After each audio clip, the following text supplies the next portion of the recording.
చేస్తున్నారన్నారు అధ్యక్ష. అంటే అధికారంలో రావడానికి దేవుణ్ణి కూడా ఎలా వాడుకున్నారో దానికి ఒక ఉదాహరణ పింక్ డైమండ్ అధ్యక్ష. అదే పింక్ డైమండ్ కేసుని వాళ్ళ అధికారంలోకి వచ్చాక 2020 ఫిబ్రవరిన ఆ కేసుని వాళ్ళు వెనక్కి తీసుకున్న దాన్ని బట్టే రాష్ట్ర ప్రజలకి ఈ సందర్భంగా మరొకసారి చెప్తున్నాను అధ్యక్ష, జగన్మోహన్ రెడ్డి మాట్లాడే ప్రతి మాట అధికారంలో రావడానికే. ఆ రోజు మాట్లాడిన మాటల్ని మళ్ళీ వాళ్ళ అధికారంలో కనీసం నిరూపించలేక వెనక్కి తీసుకున్నారు అధ్యక్ష. ఇక తిరుమలలో అన్యమత ప్రచారాలు అందరూ మాట్లాడారు అధ్యక్ష.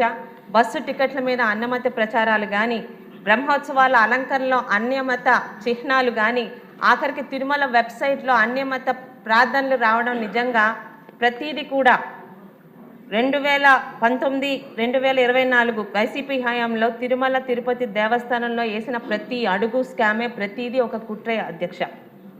ఇక అధ్యక్ష 2018న తిరుమల తిరుపతి బోర్డు డైరెక్టర్స్గా నాన్నగారు కూడా ఆ రోజు ఉన్నారు అధ్యక్ష. అంటే ఈరోజు అది చెప్పాల్సిన అవసరం ఉంది అధ్యక్ష.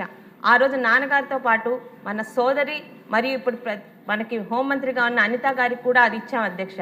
తను ఏదో ఒక ఇంటర్వ్యూలో నా హ్యాండ్ బ్యాగ్లో భగవద్గీతతో పాటు ఖురాను, బైబిల్ కూడా ఉంటుందని ఒక మాటని తీసుకొని అప్పటి ప్రతిపక్షమైన వైసీపీ పార్టీ వాళ్ళు చేసిన రాద్ధాంతం మనందరికీ తెలిసిందే అధ్యక్ష. కానీ చాలా నిబద్ధతతో అనిత గారు ఆ రోజు ప్రమాణ స్వీకారం చేయకుండానే ఆ బోర్డు మెంబర్ పదవికి ఆమె రాజీనామా చేశారు అధ్యక్ష. అంటే అది టీడీపీ తాలూకా ఎమ్మెల్యేల తాలూకా నిబద్ధత అధ్యక్ష. మరి ఈరోజు 2019-24 మధ్యన ఇదే తిరుమల తిరుపతి దేవస్థానానికి అక్కడ చైర్మన్గా ఉన్న వైవి సుబ్బారెడ్డి గారు కానీ, కరుణాకర్ రెడ్డి గారు కానీ వారి తాలూకా మతాలు ఏంటో మనం ప్రత్యేకంగా చెప్పక్కర్లేదు అధ్యక్ష. వైవి సుబ్బారెడ్డి గారి సతీమణి స్వయంగా ఆమె బైబిల్ పట్టుకొని తిరుగుతున్న అలాంటి వాళ్ళకి తిరుమల తిరుపతి దేవస్థానం చైర్మన్ పదవి ఇచ్చినప్పుడే హిందుత్వం మీద, ఆ దేవాలయాల పట్ల వాళ్ళ తాలూకా కుట్ర ప్రతి ఒక్కరికి అర్థమయ్యి తీరాలి అధ్యక్ష. ఇక దేవాలయాలపై దాడులు పరాకాష్ట అధ్యక్ష. ఇన్ని చేసిన కుట్రలతో పాటు ఇన్ని సంవత్సరాలుగా ఏ పార్టీలు కానీ, ఏ ముఖ్యమంత్రులు కానీ మన రాష్ట్రంలో అధికారంలోకి వచ్చినా ఎవ్వరూ చేయలేని బరి తెగింపు గత 5 సంవత్సరాలు ఆ పార్టీ వాళ్ళు చేశారు అధ్యక్ష. రామతీర్థంలో శ్రీరాముని చిరచ్ఛేదం కానీ, అంతర్వేది రథం దగ్ధం కానీ, కొండ బిట్రకుంట వెంకటేశ్వర స్వామి రథం దగ్ధం కానీ, ఇక బెజవాడ దుర్గమ్మ విగ్రహాల చోరీ కానీ, ఇవన్నీ 2019-24 వైసీపీ హిందుత్వం మీద, దేవుళ్ళ మీద చేసిన కుట్రలకు ఒక ఉదాహరణలు మాత్రమే అధ్యక్ష. ఇక ఈరోజు టీటీడీ సాంప్రదాయాన్ని పాటించని అప్పటి పాలకులు అధ్యక్ష. ఈరోజు హిందువులే కాదు, ఏ మతస్థులైనా వెంకటేశ్వర స్వామిని దర్శించుకోవచ్చు.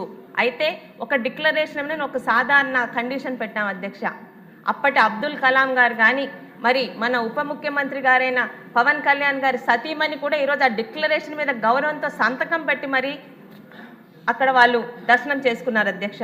మరి గత పాలకులు ఎలాంటి చర్యలు చేశారో మీకు తెలుసారు అధ్యక్ష. డిక్లరేషన్ మీద సంతకం చేయకుండా, అలాగే సతీ సమేతంగా పట్టు వస్త్రాలు సమర్పణ చేయకుండా మనందరం శ్రీవారి ప్రసాదాన్ని నోటితో తింటాం అధ్యక్ష, ఎవరైనా ఏ హిందువులైనా. మరి కొత్తగా ప్రసాదం అంటే ముక్కుతో వాసన చూసి దాన్నే తినడం అన్నట్టు ఒక కొత్త ప్రచారాన్ని, కొత్త సాంప్రదాయాన్ని అప్పటి పాలకులు తీసుకొచ్చారు అధ్యక్ష. మనందరం కళ్ళతో కూడా చూసాం. అలాగే దేవుడి దగ్గరికి వెళ్ళడం అన్నది దేవుడికి మనం ఇచ్చే గౌరవం అధ్యక్ష. దేవుడి దగ్గరికి వెళ్తాము, దేవుడు మనల్ని రప్పించుకుంటారు.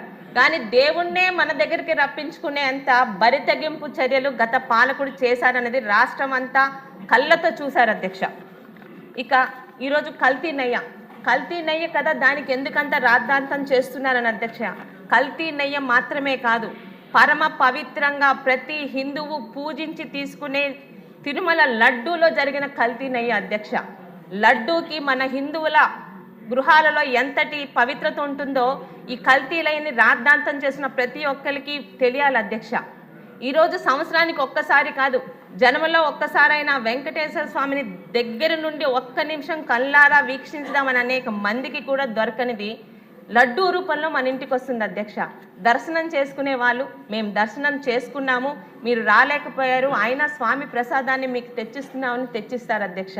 ఆ ప్రసాదాన్ని పరమ పవిత్రంగా వెంకటేశ్వర స్వామి మన ఇంటికి నడిచి వచ్చాడు, మనం వెళ్ళలేకపోయినా అమృతంగా మనకు ప్రసాదం పంపించానని పూజ గదిలో పెట్టి శుచిగా స్నానం చేసి ఇంటిల్లపాది కూడా ఆ రోజు ఆ ప్రసాదం తీసుకునేంత పరమ పవిత్రమైన లడ్డూకి మన హిందువుల ఇళ్లల్లో ఉండే స్థానం అధ్యక్ష. అది ఈరోజు ఏంటి అధ్యక్ష, లాక్టిక్ యాసిడ్, ఎసిటిక్ యాసిడ్, మోనోగ్లైజరిలేట్స్ ఏదైనా ఒక కెమికల్ ల్యాబ్లో పనిచేస్తున్నామా వాటిలో కలిపేదాని ఆలోచన వస్తుంది అధ్యక్ష. ఈరోజు మన చట్టాలు మనం తినే ఆహార పదార్థాల్లో కల్తీ జరిగితేనే వాళ్ళని శిక్షించేలాగా ఈరోజు మన చట్టాలు ఉన్నాయి అధ్యక్ష. మరి అలాంటిది ఈరోజు తిరుమల లడ్డూనే కల్తీ చేసిన వాళ్ళకి శిక్షలు ఈరోజు మనం రిపోర్ట్లు చదువుతున్నాం, కానీ వాళ్ళకి శిక్షలు ఎప్పుడు పడతాయని ప్రతి ఒక్క హిందూ ఈరోజు ఆలోచిస్తున్నారు అధ్యక్ష.